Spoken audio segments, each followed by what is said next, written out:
You ask Tiger to solve. This deals with linear equations with one unknown.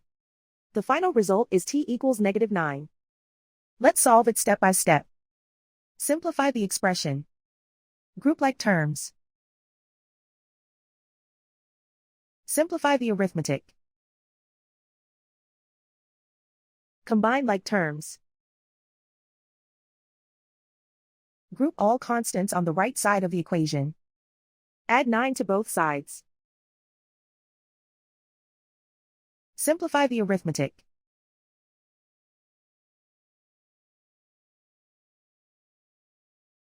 Convert the t into a positive number. Multiply both sides by -1.